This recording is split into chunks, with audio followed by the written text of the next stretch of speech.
Hello दोस्तों, आप सबको नमस्कार। देखिए, आज ये एक बहुत महत्वपूर्ण प्रेरणादायक कहानी है जिससे आप सभी को बहुत अच्छी शिक्षा प्राप्त होगी।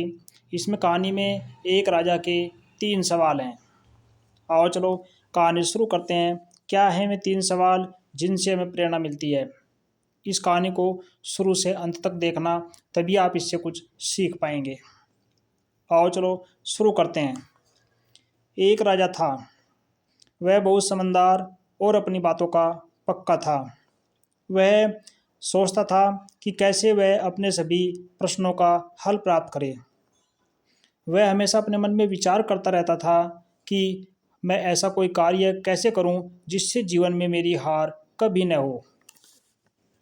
एक दिन की बात है, उसके मन में 3 सवाल आए। पहला सवाल उसके मन में ये था, किसी कार्य को करने का सही समय कौन सा होता है। दूसरा प्रश्न उसके मन में आया, किसकी बात हमें सुननी चाहिए और किसकी बात हमें टालनी चाहिए, यानी कि कौन हमारे लिए महत्वपूर्ण है और कौन नहीं है। तीसरा सवाल उसके मन में आया कि सबसे आवश्यक कार्य हमारा कौन सा है। उसने अपने इन तीनों सवालों का उत्तर पाने के लिए पूरे नगर में ढिंढोरा पिटवा दिया। अब पूरे नगर के लोग सोचने लगे कि भाई ये कैसे सवाल हैं। पहले सवाल के बारे में कुछ लोग अपने मन में विचार करने लगे कि भाई जो कार्य कई दिनों से अटका पड़ा है उसे सही समय पर, उचित समय पर कर ले तो वही एक निश्चित समय है।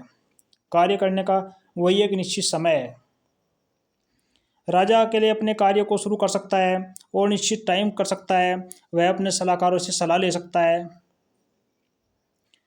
कि कौन सा कार्य हमारा सही समय पर होता है।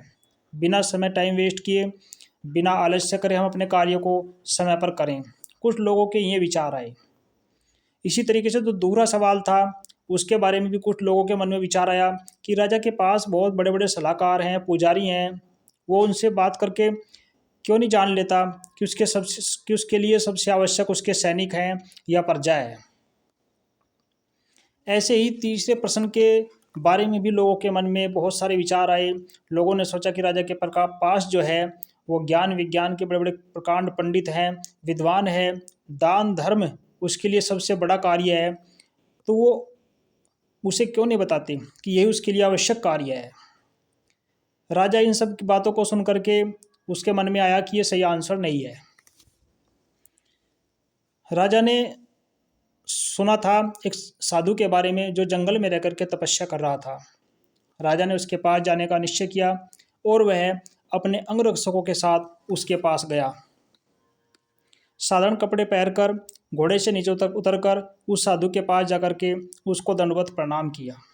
उसने देखा कि वह साधु जो है झोंपड़ी के आगे अपनी एक छोटी सी क्यारी को खोद रहा था। उस साधु ने राजा का अभिवादन किया और फिर अपने काम में लग गया।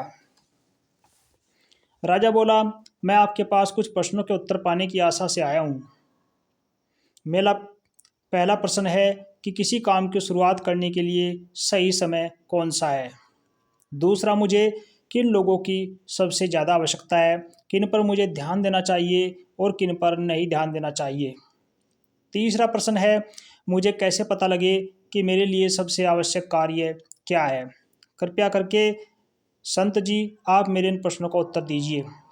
लेकिन उसके प्रश्नों को सुन करके वह संत जी चुपचाप रहे और अपने कार्य में लगे रहे। थोड़ी देर खड़ा रहने के बाद राजा को गुस्सा भी आया और वो मन ही मन खींचता रहा, लेकिन कुछ नहीं कह सका। कुछ समय के बाद उसने राजा से वह कुदाल ली और स्वयं उसकी क्यारियाँ खोदने लगा ताकि कार्य जल्दी जल्दी समाप्त हो। धीरे धीरे दिन गुजर गया, शाम हुई। शाम के टाइम राजा ने अपने कुदाल को एक तरफ रख दिया और फिर साधु के पास आकर बोला कि मैं आपके पास 3 प्रश्न लेकर आया था, आपने मेरे प्रश्नों का कोई जवाब नहीं दिया। क्या मैं बिना प्रश्नों का आंसर लिए वापस लौट जाऊं? साधु इस बार भी चुप रहे। शाम हो गई। थोड़ी देर के बाद बाहर से आवाज़ आई किसी के कराने की, किसी के घायल होने की। दौड़ करके साधु और राजा उस बाहर गए, देखा एक आदमी घायल अवस्था में पड़ा है। वे उसे उठाकर झोंपड़ी में लाए। वह दर्द से कराह रहा था, उसके पेट से खून बह रहा था।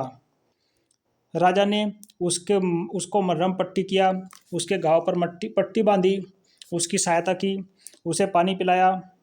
वह आदमी लेटा हुआ था। जब उसको होश आया तब राजा ने उससे पूछा, भाई आप कौन हो?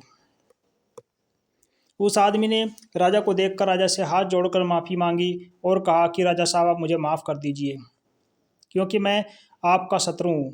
आप नहीं जानते, आपने मेरे भाई को फांसी की सज़ा सुनाई थी और उसकी संपत्ति भी जब्त कर ली थी।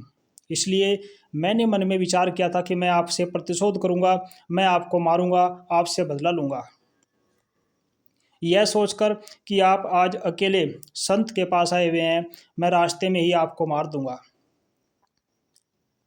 लेकिन आपके अंगरक्षकों ने पहले ही उन्हें मुझे पहचान लिया और उन्होंने मुझे घायल कर दिया। इसलिए मैं आपसे माफ़ी मांगता हूँ। राजा ने खुश होकर के उसको माफ़ किया और कहा कि मैंने कभी सपने में भी नहीं सोचा था कि एक शत्रु इतनी आसानी से मेरा मित्र बन जाएगा।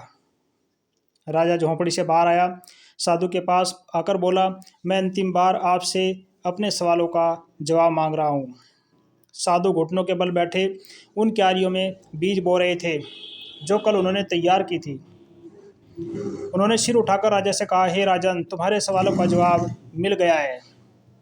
राजा बोला, कैसे? साधु बोला, क्या तुम्हें मालूम नहीं? तुम नहीं समझ सके।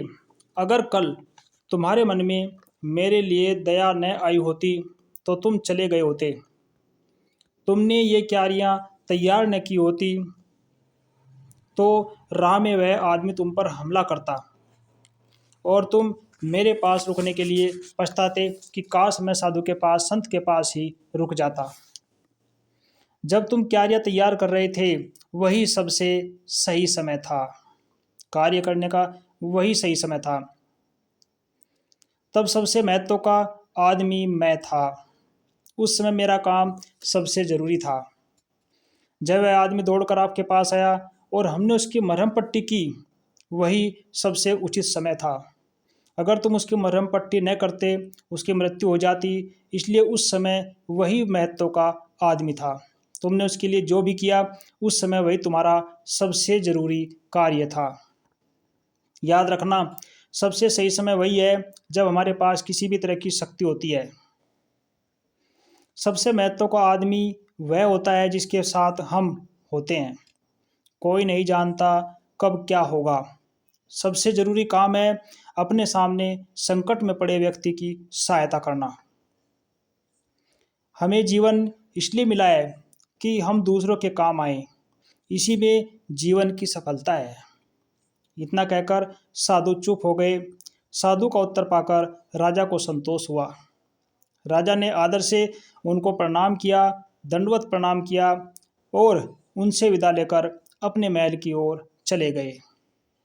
तो इस कहानी से हमें यही शिक्षा मिलती है कि हमारे पास जो समय पर जो कार्य है, हमें सबसे पहले वही कार्य करना चाहिए। अगर कोई व्यक्ति संकट में है, सबसे पहले उसकी मदद करनी चाहिए। जो हमारे आसपास व्यक्ति है, जो हमारे महत्व का है, हमें उस पर ध्यान देना चाहिए। जैसे राजा के लिए महत्व का आदमी वो साधु था। जिस समय क्यारे तैयार कर रहा था उस समय राजा उसके पास खड़ा था। इस कहानी से हमें यही प्रेरणा प्राप्त होती है। कहानी अच्छी लगी हो तो वीडियो को लाइक करना, शेयर करना और चैनल को सब्सक्राइब करना।